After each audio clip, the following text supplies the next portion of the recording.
Hey gang, what's up? Welcome back here to another edition of Intuitive Angling, and thanks a lot for swinging by and spending some time with me and checking the video out. I think you're going to be pretty happy by the end of the video. You're going to get some good info on this, on how to modify a brush hog from something I learned about 25 years ago. I'm going to share that story with you and show you how to do it and sort of talk a little bit about when you want to make this modification. Also, guys, before we get started, just a quick reminder, anyone interested in booking an on-the-water lesson with me, you can do so by going to my Facebook page, Randy Block, Professional Angler.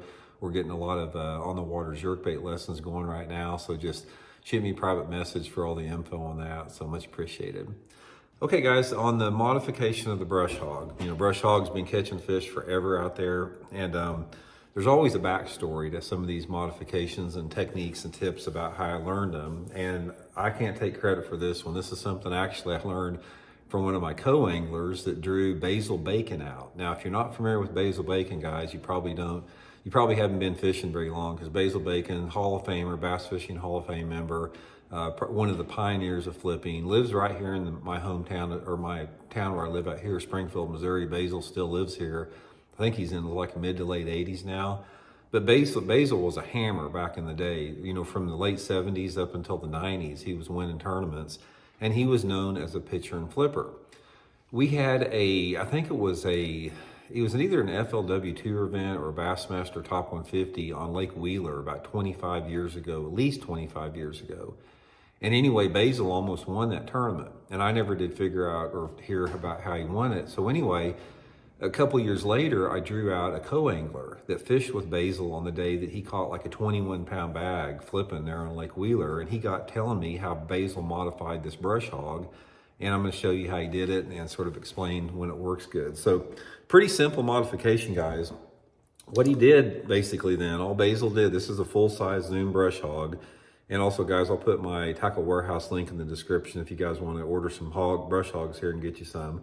But all he did on the traditional full-size brush hog is he came in behind and he removed the curly tail legs on it to make it a short compact bait.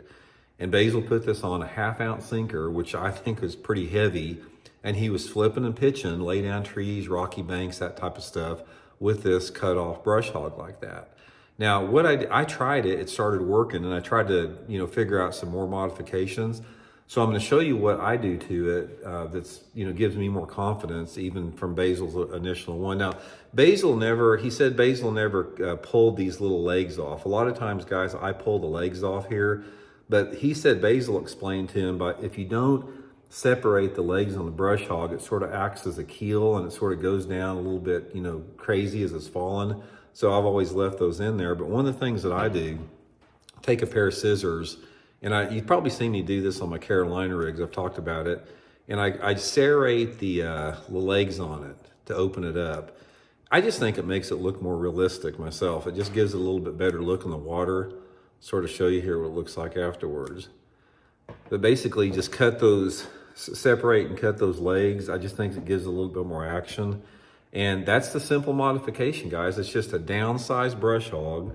Here's the difference as it looks on the full size one. So it's quite a bit difference on there. But anyway, Basil kept this thing secret for years and years.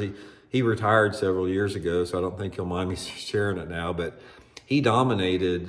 There was a period of about 5-year period when he was really dialed into that flipping game back in the late 90s and early 2000s. He did win one FLW tour event on Old Hickory. But he almost won several other major tournaments flipping this thing back in those late 90s, early 2000s. But just a quick deal, guys. One of the things that I found about it is this brush hog modification. It works about in any flipping situation you can find. I've caught them really good flipping willows and flooded bushes. I've caught them flipping lay down trees, docks, stumps, about anywhere that you want to fish it. It's highly productive, because it's a lot more bite size, man. It's about the same size as a 4.5-inch tube.